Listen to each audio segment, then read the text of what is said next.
Bonjour à tous, merci d'être présents ce matin et bienvenue dans ce webinaire Hausse des prix, comment les Français adaptent-ils leur consommation, qui a pour objectif de vous présenter les résultats de l'enquête d'opinion que nous avons menée auprès d'un panel de Français sur le thème du pouvoir d'achat. Alors, avant de démarrer, commençons par les présentations de notre duo. Bonjour, Mathilde Hervé, donc je suis directrice des études quantitatives au sein de l'Institut Sphinx. Et je suis Chantal Mogis, directrice des études qualitatives et conseil au sein de l'Institut Sphinx également. Alors, quelques consignes et indications avant de démarrer. Donc, ce webinaire va durer 45 minutes. Nous répondrons à vos questions en fin d'intervention. Donc, on y répondra à l'oral et à l'écrit. Vous avez donc 2 modules de chat en bas à droite de votre écran. Le premier vous sert à poser vos questions, enfin à poser vos remarques, faire part de vos remarques, soucis techniques et réactions. Et le second qui s'appelle plus spécifiquement questions, donc à gauche du premier, vous sert à poser vos questions. Et nous y répondrons avec plaisir, donc en fin de présentation. Et sachez également que ce webinaire est enregistré et qu'on vous enverra le replay.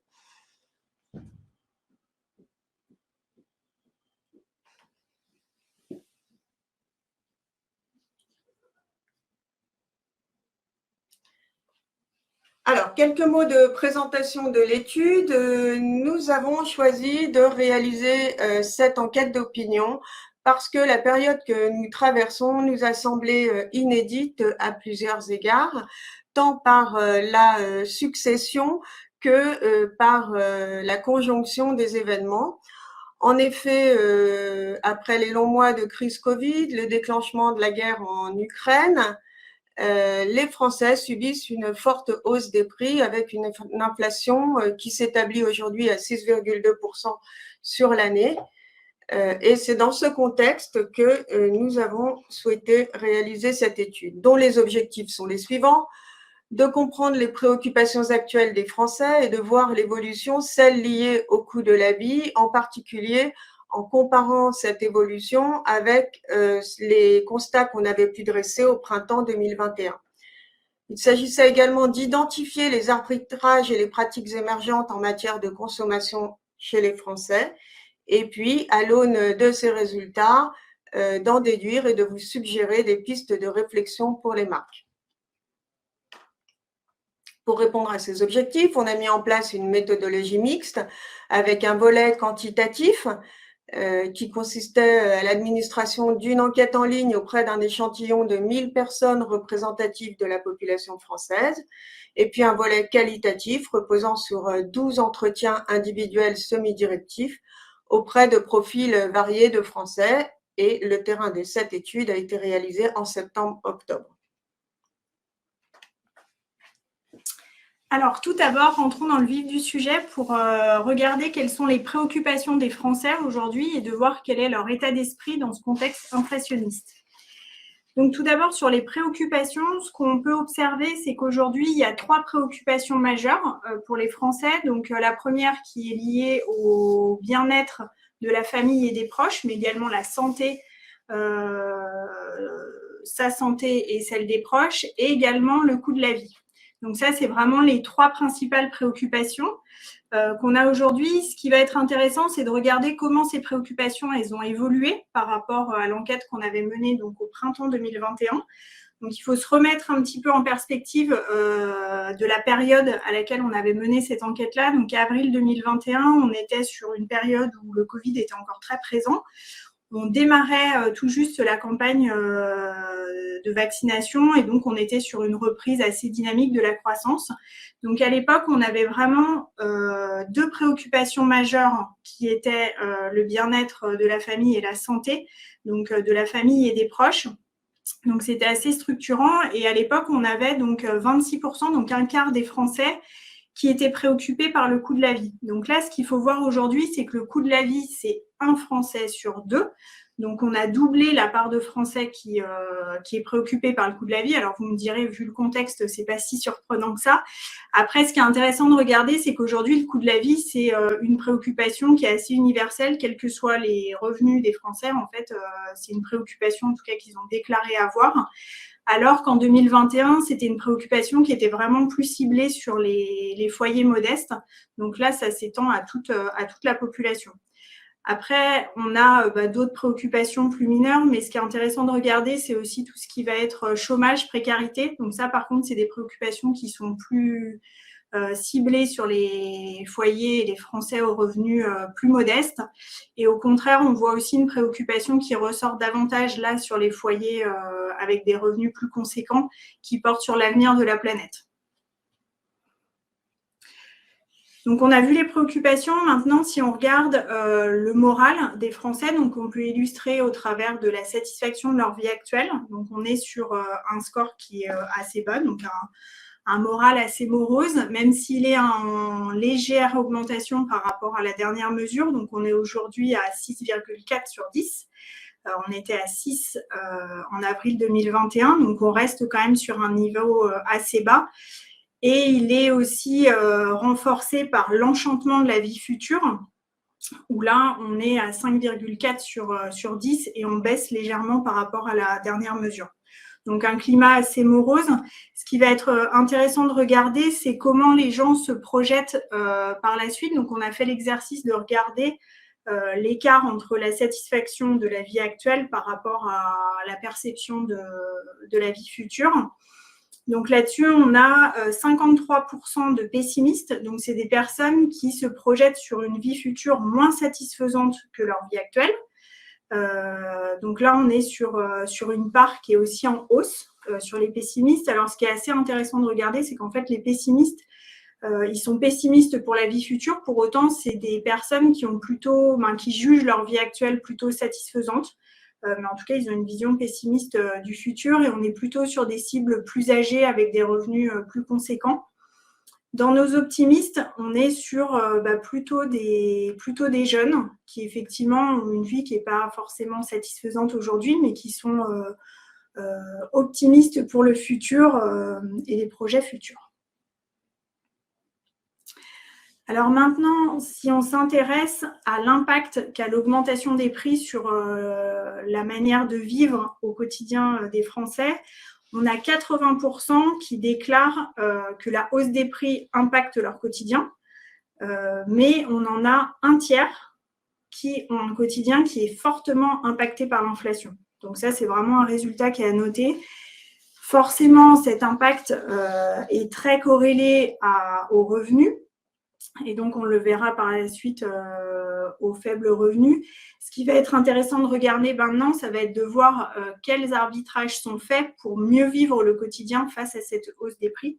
Et donc, c'est ce qu'on va voir par la suite.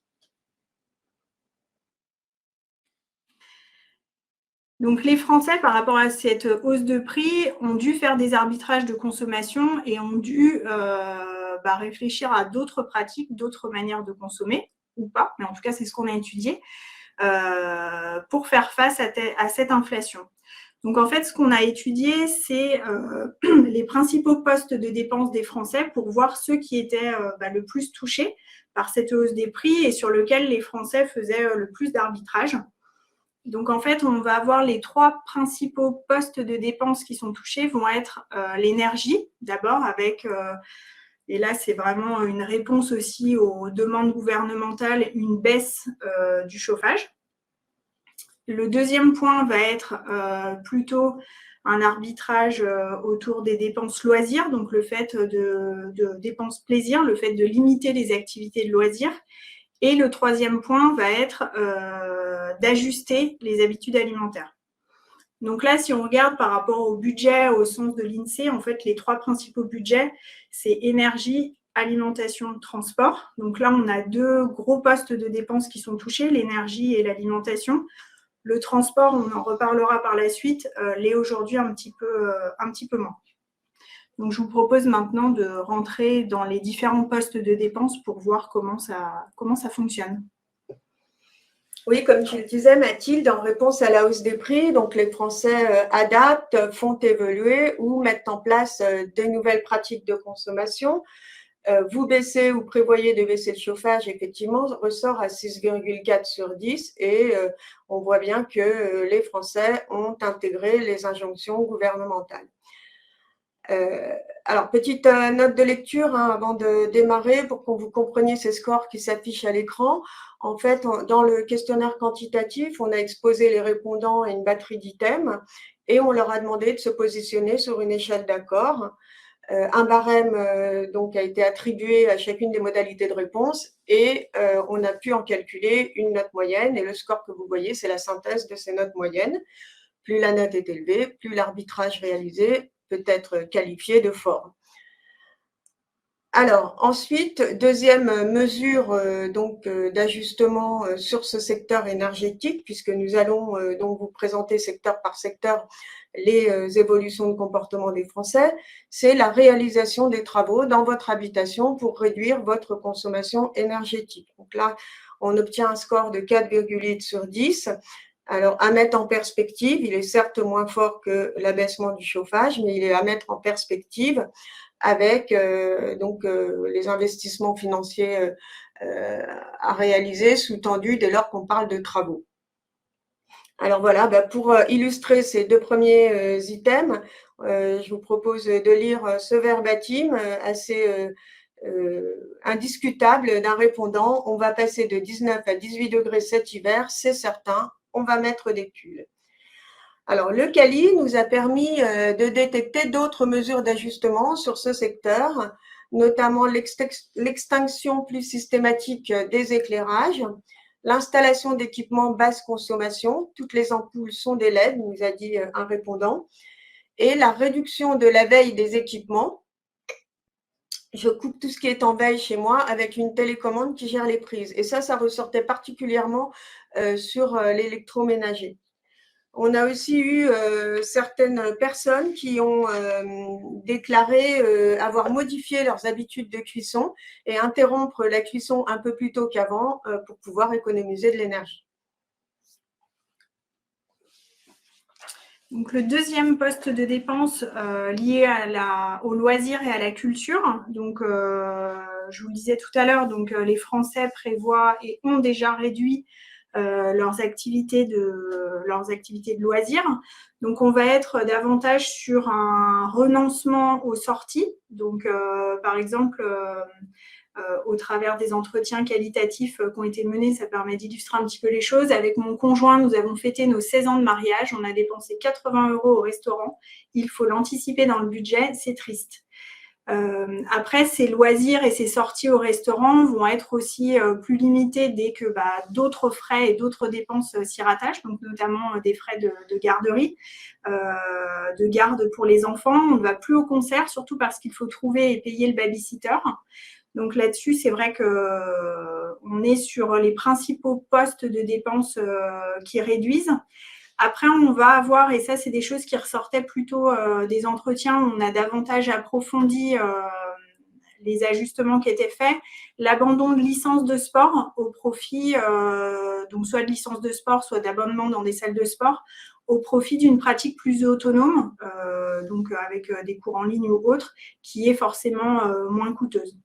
Donc là, c'est vrai qu'on voit que sur les sorties, sur le sport, c'est aussi des dépenses plus hédonistes, plus socialisantes, qui se réduisent. Donc, c'est vrai que ça peut avoir un impact aussi à plus long terme sur les individus avec un petit peu plus de repli sur soi.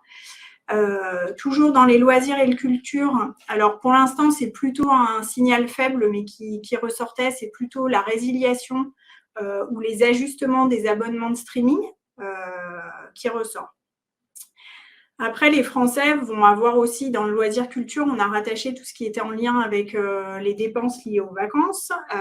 Donc, les vacances, on est sur des budgets qui sont plus ponctuels, contrairement aux activités de loisirs où c'est toute l'année. Donc là, sur les vacances, les Français n'envisagent pas de renoncer à leurs vacances. Par contre, ils prévoient d'ajuster leurs vacances, donc que ce soit en termes de fréquence ou en termes de destination. Donc là, on a notamment un verbatim. On se dit maintenant que si on doit partir en vacances, c'est une fois dans l'année. On est parti en avril en région parisienne. On n'est pas reparti cet été. Donc voilà le constat par rapport à ces dépenses autour des loisirs et de la culture.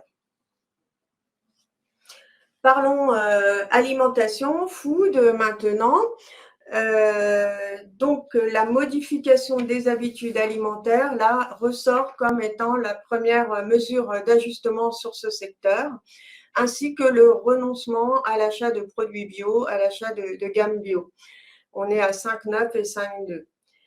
En parallèle de ça, le CALI nous a permis d'approfondir ces résultats et on voit bien que sur la modification des habitudes alimentaires, c'est la mise à la carte des produits carnés qui ressort, donc moins de consommation de viande et mise à l'écart également des produits bio, dont certains contestent aussi la pertinence du label par ailleurs.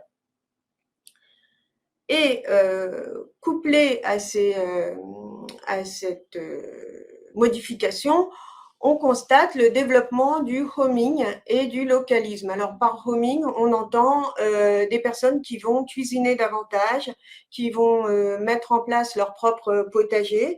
Et le localisme, c'est des gens qui nous disent porter plus d'attention à l'achat de fruits et légumes de saison, de produits de saison, ou à acheter à des producteurs locaux. J'achète moins de viande, mais je vais chez le producteur local. C'est indispensable pour moi de faire vivre la France. Je me suis mise à cuisiner beaucoup plus, à prévoir ça dans le mois. Ça nous évite de consommer. Maintenant, si on s'intéresse au circuit de distribution, ce qu'on constate, c'est que les Français vont réaliser leurs achats dans de nouvelles enseignes. Là, c'est un nouveau comportement qui ressort à 4,3. Donc, ce que nous apporte le CALI par rapport à ça, c'est qu'en termes de pratique d'achat, les Français vont davantage surveiller les promotions, les avantages fidélité et exercer ce qu'on peut appeler une sorte de veille sur des produits qu'ils connaissent. Ils vont aussi acheter en lot et avoir un recours plus important au stockage de produits dès lors que les DLC le permettent. Je n'achète pas parce que c'est en promotion, mais j'achète en promotion parce que j'ai besoin. Donc, vous cernerez la nuance. Éventuellement, je peux anticiper si c'est quelque chose pour 1 ou 2 semaines. Et ce qu'on constate aussi, c'est qu'ils nous disent avoir davantage, surveiller davantage aussi les rayons dédiés aux produits DLC courtes. Et on nous a aussi beaucoup évoqué le téléchargement de l'appli Too Good To Go.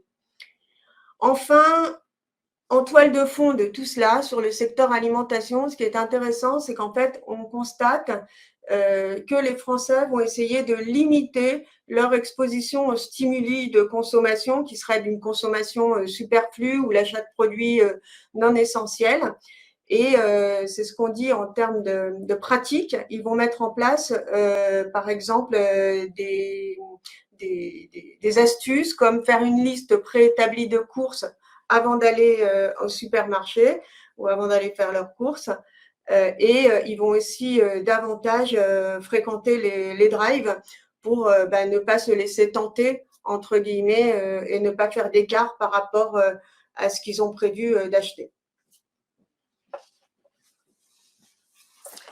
Alors après, les postes de dépenses liés au projet personnel. Donc dans projet personnel, on a notamment les projets immobiliers, donc là qui sont remis en question ou en tout cas très ralentis par le contexte. Donc il y a le contexte de hausse des prix de l'immobilier, il y a le contexte de remontée des taux aussi. Donc là-dessus, on a des Français qui vont renoncer, davantage de Français qui renoncent au projet immobilier. Après, à noter aussi, alors ça concerne moins de Français, mais c'est des projets qui sont quand même des projets de vie. Il y a des Français qui vont envisager de renoncer à des projets d'enfants. Donc là, c'est un petit peu moins fort, mais ça va l'être davantage, notamment auprès des foyers plus modestes, où la question se pose par rapport au climat incertain d'aujourd'hui. Et puis d'autres points donc, qui là sont plus qu'on n'avait pas mesurés en quanti, mais qui sont ressortis dans les entretiens CALI, c'est aussi des arbitrages avec le projet d'arrêter de fumer, donc qui est un projet pour la santé, mais là c'est poussé en tout cas par le prix des cigarettes. donc des Français qui vont chercher à réduire, voire arrêter de fumer pour réduire ce poste de dépense-là. Côté transport, donc vous favorisez les transports en commun pour vous déplacer et moins utiliser votre voiture. Donc, repli sur les transports en commun à 5. Et le covoiturage également ressort comme une pratique qui se développe. Covoiturage pour se rendre au travail et à l'école. Je fais attention, avec une collègue, on fait du covoiturage. Et également le télétravail, dès lors qu'il est possible par l'entreprise, qu'il est autorisé à 3,4 sur 10. Donc, également une pratique qui se développe, mais dans une moindre mesure parce qu'il peut y avoir des contraintes. On a d'autres mesures d'ajustement qui ont été détectées. La limitation des déplacements non essentiels, c'est-à-dire renoncer à un déplacement parce qu'il pourrait être coûteux. L'optimisation des trajets, alors là, c'est-à-dire si je vais faire les courses, je vais en profiter pour passer à la poste. Et il y a un répondant qui nous a dit, on fait des déplacements intelligents. Si on va dans un endroit, on essaie de rentabiliser le déplacement et on ne le fait qu'une fois. On a eu aussi des témoignages d'une conduite plus économe, c'est-à-dire rouler moins vite. Et certains nous ont dit aussi avoir converti ou envisagé de convertir dans un avenir proche leur véhicule au bioéthanol. Enfin, si on s'intéresse au domaine des banques assurances, donc il y a notamment la question de l'épargne. Donc effectivement, les Français ont déclaré une tendance qui se dégage, c'est le fait de ne plus épargner. Alors en fait, c'est un petit peu plus complexe que ça, c'est qu'effectivement, ils n'arrivent pas tous à épargner autant qu'ils faisaient avant. Après, il y a ceux qui vont se serrer la ceinture pour pouvoir épargner, pour anticiper les coups durs. Et ceux qui ne vont pas toucher à leur épargne, comme le verbatim qu'on a ici, il nous reste 5 000 € de côté, mais on n'y touchera pas si la voiture tombe en panne. Mais c'est vrai qu'on a senti en tout cas que sur l'épargne, il y a ceux qui n'y arrivent plus du tout, ceux qui se forcent à en avoir parce que c'est important pour eux d'anticiper en cas de coup dur. Et puis, il y a ceux qui vont petit à petit piocher dans leur épargne parce qu'ils n'arrivent pas à finir les fins de mois. Après, c'est vrai que cette épargne-là, aujourd'hui, c'est ce qui permet en tout cas de rester confortable. Et c'est vrai que certains Français nous ont signalé aussi avoir pu épargner davantage pendant la période Covid, du fait qu'ils avaient moins de frais.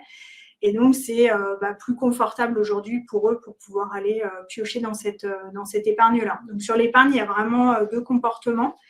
Après, sur la banque assurance, l'autre point qui est à noter, c'est la remise en question de la banque traditionnelle, où il y en a qui vont plus se tourner sur des banques en ligne pour limiter les frais.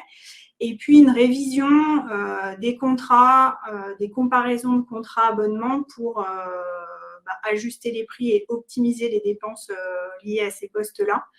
On lit notamment, je suis passée sur une banque en ligne parce qu'il y avait trop de frais, je fais des comparaisons avec d'autres opérateurs. Donc là-dessus, c'est un secteur qui est effectivement assez mouvant avec de nouvelles pratiques qui émergent. Alors, en réponse à la hausse des prix, les Français nous décrivent des logiques de consommation variables. Dans le questionnaire Quanti, on leur a posé la question ouverte suivante. À titre personnel, quelle solution avez-vous trouvé pour optimiser votre budget ou limiter les effets de la hausse des prix? Et donc, on a obtenu un certain nombre de réponses qu'on a pu catégoriser de la manière suivante.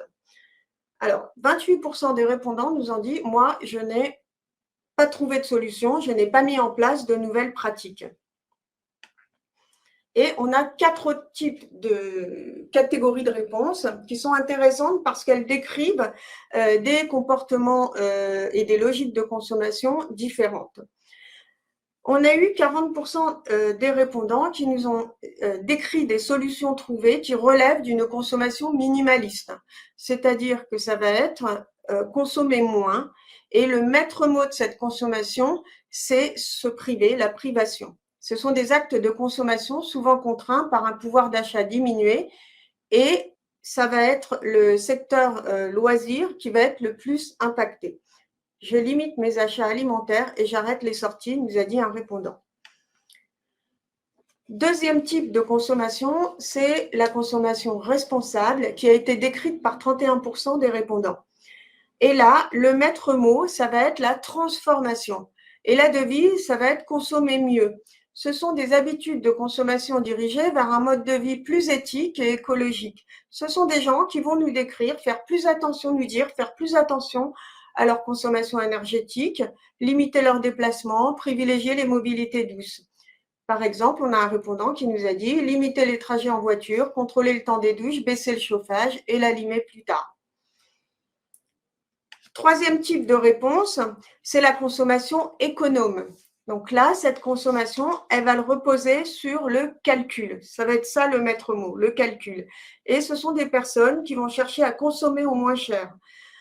Des actes d'achat essentiellement conditionnés par la notion de bonnes affaires. Ce sont donc des logiques de consommation qui vont reposer sur l'abeille, sur les promos, les réductions, etc. Ce sont des personnes qui nous disent qui vont davantage en hard discount, qui achètent des marques distributeurs. Et là, on a un répondant qui nous a dit acheter à bas prix, à prix bas et fouiller les promotions. Et dernier type de logique de consommation, c'est la consommation organisée.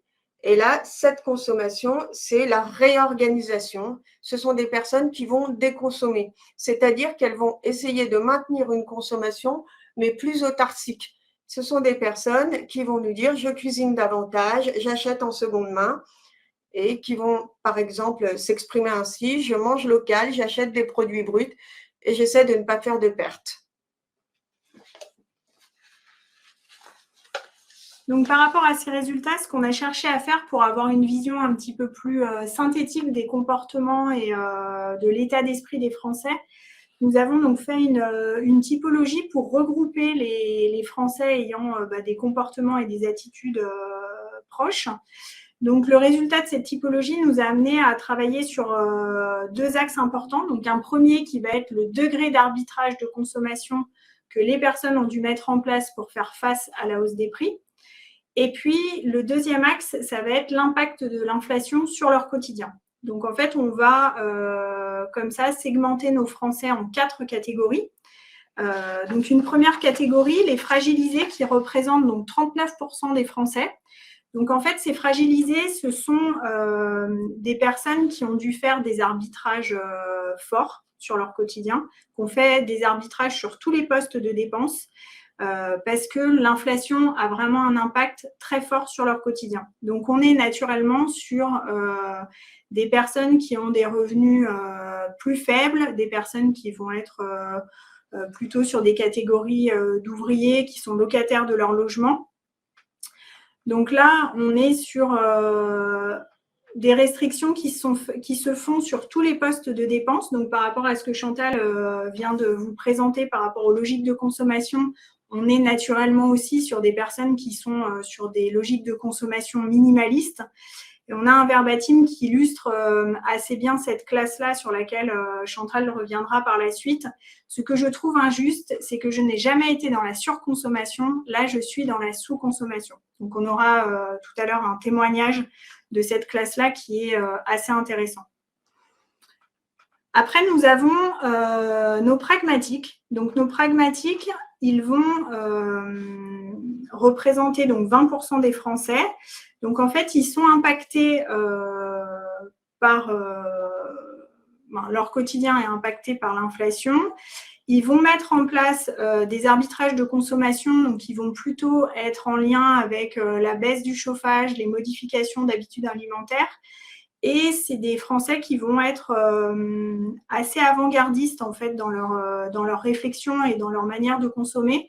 Donc on pourrait penser que c'est des personnes où cette manière de fonctionner et de consommer se renforce par la hausse des prix, mais qui avaient déjà cette manière de vivre et de penser par le passé, et qui sont vraiment dans une consommation organisée. Donc, ils vont essayer de limiter le gaspillage, de cuisiner davantage, d'acheter en seconde main. Donc là, on est vraiment sur des personnes qui sont plutôt en déconsommation et donc qui sont aussi plus concernées par l'avenir de la planète. C'est pour ça que je vous disais que la hausse des prix renforce peut-être ce comportement-là, mais ça faisait partie de leur manière de penser. Et on est aussi sur des Français qui sont plus jeunes. Alors ensuite, on peut s'intéresser aux attentistes. Donc si on regarde sur le mapping, en fait, les attentistes, ils sont quasiment au même niveau que les pragmatiques sur l'impact de l'inflation sur leur quotidien. Par contre, les attentistes, ils ont aujourd'hui mis en œuvre peu d'arbitrage de consommation. Ce sont plutôt des personnes qui sont en retrait sur la mise en place de mesures. Alors, ils ont réduit un petit peu leur épargne, ils ont réduit un petit peu les activités de loisirs, mais c'est vraiment des Français qui vont être plus dans l'expectative de se dire, bon, ben voilà, on sait que la hausse des prix va m'impacter par la suite, peut-être, mais j'attends de voir comment ça va se passer. Donc, on est plutôt sur des foyers avec des revenus moyens. Et donc, de la même manière, un verbatim qui les illustre bien, je ne sors plus, je ne fais plus d'activité en club, ça me frustre parce que ça me permettait de m'évader, je ne peux plus m'épanouir ni me recréer.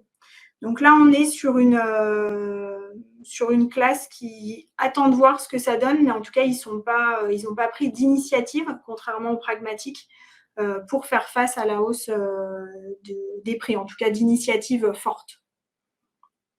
Et puis la dernière classe, c'est nos sereins. Donc les sereins, c'est des personnes qui aujourd'hui sont peu impactées par l'inflation et qui n'ont donc pas mis beaucoup de mesures en place. Donc on est sur des foyers avec des revenus plus élevés, plutôt CSP+, qui sont propriétaires de leur logement.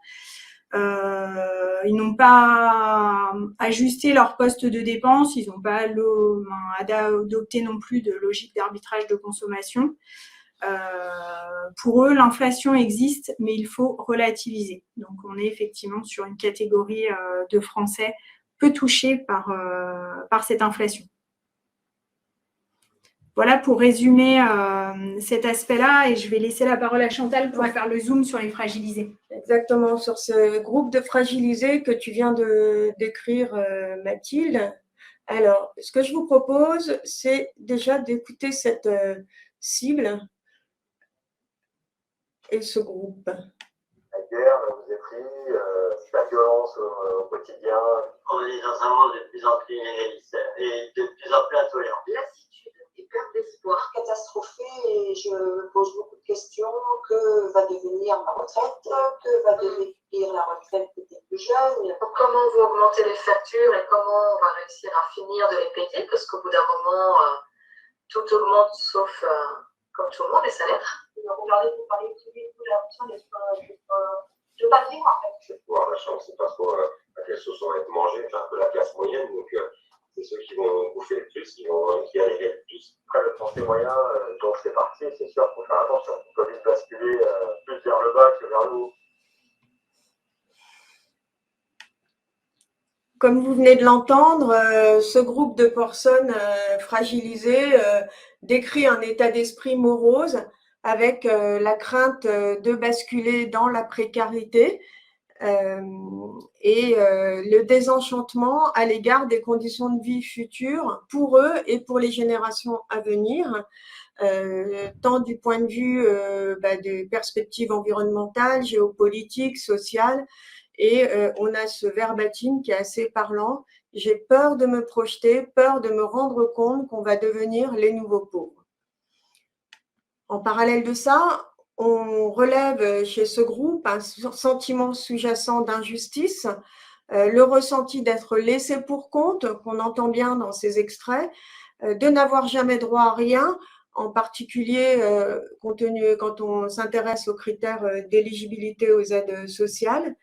Et ces personnes font le constat amer de l'écart grandissant entre haut et bas revenus. Il en résulte la description d'un climat qui peut s'apparenter à une cocotte minute sociale sous pression, avec l'expression d'un tissu social qui se délite et chez certains même la complaisance affichée pour le mouvement des Gilets jaunes. Alors, pour conclure sur notre intervention, à la lumière de ces résultats, quelles sont les pistes de réflexion pour les marques? Alors, vous le voyez, au travers de ces résultats, on comprend que le risque est une mise à distance des marques et de certains secteurs compte tenu de l'affaiblissement du pouvoir d'achat des Français. Donc, on peut en dégager 3 grands enjeux. Le premier enjeu, c'est comment continuer à être acheté, consommé par les marques dans ce contexte de réduction de voilure, entre guillemets, et de sobriété, comment continuer finalement à faire du chiffre. Le deuxième enjeu, c'est comment répondre à ces deux besoins qui sont exprimés au travers de tous les résultats qu'on vient de vous présenter et qui sont ces besoins d'une consommation plaisir, mais aussi cette nécessité d'être conforme aux contraintes budgétaires des Français. Et donc, comment les marques peuvent-elles y répondre sans se positionner exclusivement dans un discours prix, au risque d'appauvrir leur territoire de marque et de perdre en dimension aspirationnelle. Et puis, le troisième enjeu, c'est comment capitaliser sur cette période où la prédisposition des Français est forte pour accélérer les pratiques de consommation durable. Donc, ce que nous avons envie de vous communiquer ce matin, ce sont des pistes de réflexion déjà existantes, des actions déjà existantes ou à développer, qui sont les suivantes. Donc, soigner, préciser et raconter une histoire sur votre positionnement prix. C'est la première proposition en disant certes, les prix serrés, les promotions, les offres prix-volume, les programmes de fidélité, les offres entrée de gamme, tout ça, ça va être pertinent.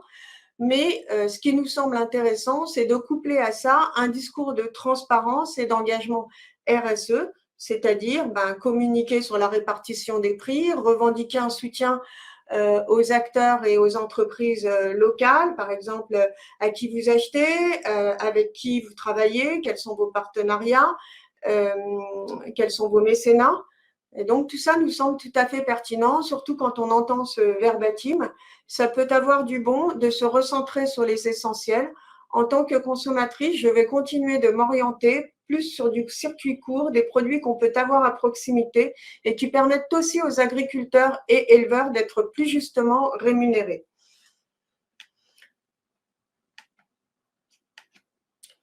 La deuxième suggestion qu'on a envie de vous transmettre ce matin, c'est de construire un discours de marque de proximité empathique et astucieux, c'est-à-dire de maintenir des prises de parole autour du plaisir avec le message « on vous a compris », mais aussi du coup de développer des offres de services de solutions de contournement, c'est-à-dire quand c'est pertinent par rapport à votre métier, de développer des propositions do it yourself, de développer des plateformes de troc, des services seconde main et tout ce qui va être de cet ordre-là pour maintenir une consommation plaisir, mais continuer à rester dans le spectre de vos consommateurs.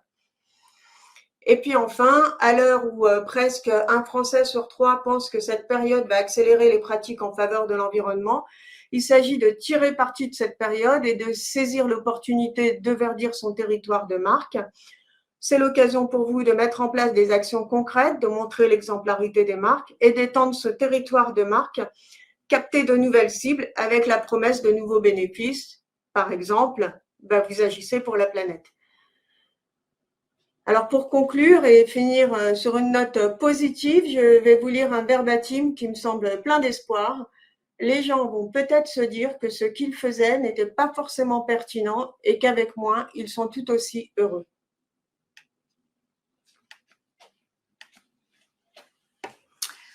Voilà les résultats de cette étude. Maintenant, par rapport à ces résultats, ça amène forcément d'autres questions. Alors, des questions que vous posiez peut-être déjà ou des questions qui vous viennent à l'esprit. Donc, par rapport à cette hausse de prix, donc soit des questionnements liés plutôt à vos cibles. Donc, que pensent et comment se comportent nos cibles? Quelle est la satisfaction de nos clients? Comment les retenir, les fidéliser? Comment parler et communiquer avec nos cibles? Quels messages les accrochent? plutôt des questionnements par rapport à votre marque, votre territoire de marque, votre image. Donc, notre marque est-elle connue? Qui sont nos concurrents? Notre marque est-elle attractive sur le marché? Comment faire évoluer notre offre de produits et services? Notre concept a-t-il du potentiel? Comment capter de nouvelles cibles? Donc, en écho à ce qu'on vient de vous dire.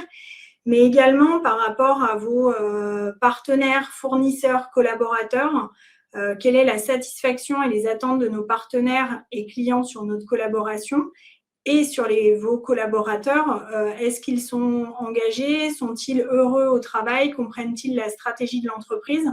Parce que par rapport aussi aux ajustements et l'optimisation stratégique des entreprises, il faut aussi que vos collaborateurs s'y retrouvent et adhèrent à ces optimisations-là. Donc, sur ces aspects-là, notre institut, qui a une quinzaine d'années, peut vous accompagner par rapport à l'expertise qu'on a dans différents secteurs d'activité et sur certaines différentes problématiques d'études. On va pouvoir vous accompagner pour répondre à ces questions-là, puisqu'on a effectivement de l'expertise sur tout ce qui va être études clients. Donc là, on va être plutôt sur de la fidélisation, de la conquête de nouveaux marchés avec des études autour de l'expérience client, la connaissance client, les enquêtes de satisfaction, fidélité, mais aussi la compréhension du churn. Plutôt des études marketing où on va travailler plutôt sur le lancement et le développement de la marque. Donc des études usage et attitude. Donc, comme on a pu le voir un petit peu là, des études de notoriété, d'image, de repositionnement, des tests consommateurs, tests de concept, produits, services, mais également tout ce qui va avoir trait à la communication. Et enfin, tout ce qui va tourner autour des études RH avec la prévention, la performance, donc sur les enquêtes risques psychosociaux, le climat social, l'évaluation de formation. Pour répondre à ces problématiques-là, on va s'appuyer l'Institut d'études Sphinx, comprend 17 collaborateurs, donc des quantitativistes et des qualitativistes, qui vont pouvoir travailler avec vous pour répondre à vos enjeux. Donc, on va avoir une approche vraiment sur mesure pour répondre à votre problématique, où on va pouvoir mixer les approches. Donc, des approches plus quantitatives qui vont nous permettre de mesurer, de suivre des KPI, mais également d'observer des tendances sur des points du marché. Après, une approche plutôt qualitativiste qui va permettre de comprendre de manière plus approfondie vos cibles, vos marchés, vos collaborateurs pour essayer de dégager des opportunités de croissance. Donc là, on va pouvoir, pour répondre à vos problématiques, soit vous proposer une approche quanti ou quali ou une approche mixte pour répondre à différents enjeux qui se posent, puisqu'on est sur des approches qui peuvent être complètement complémentaires, comme on a pu le voir ce matin.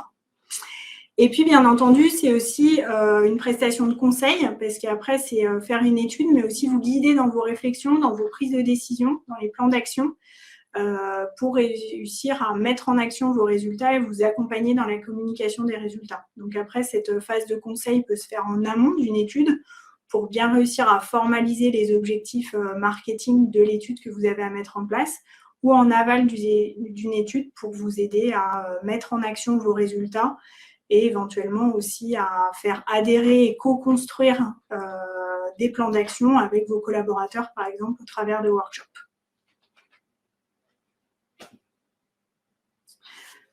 Alors, je crois. Alors, on vous a proposé, donc Chantal, vous avez présenté les questions tout à l'heure. Donc, on va regarder si vous avez posé des questions pour y répondre. Donc, si on n'arrive pas à répondre à toutes les questions, et on espère qu'elles seront nombreuses, on y répondra dans un second temps.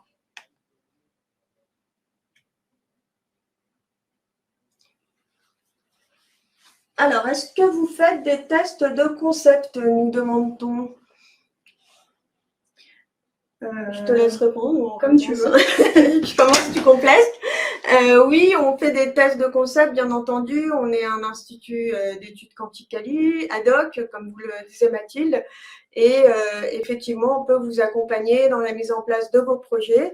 Alors, quand on entend test de concept, vraiment, on peut s'adapter au degré de maturité de votre réflexion. C'est-à-dire, si c'est seulement une idée, mais pas encore bien formalisée, on peut la tester et on peut tester effectivement un concept plus abouti, des packaging, des prix, etc. Et donc, on s'adapte à votre besoin pour y répondre au mieux, en quanti et en quali. Voilà, selon le degré de maturité de votre réflexion. Après, on a une autre question. Est-il possible de connaître le questionnaire qui a été administré ? Donc, on pourra effectivement vous transmettre le questionnaire qui a été administré si vous le souhaitez. Et peut-être une autre question qui vient d'arriver. Alors, attendez, on va tester, puisqu'en fait, on n'avait pas testé. Comme ça, je vais vous le montrer. À partir de combien de taux de répondants sur les 1000 interrogés avez-vous considéré que l'étude est valable? Y a-t-il une norme pour cela? Alors, en fait, sur cette étude-là, on a vraiment constitué un échantillon représentatif des Français pour qu'on puisse avoir des résultats qui soient fiables et qui soient représentatifs de l'opinion des Français. Donc là, l'échantillon qu'on a interrogé par rapport aux intervalles de confiance nous permettait d'avoir un intervalle de confiance minimal pour avoir des résultats fiables.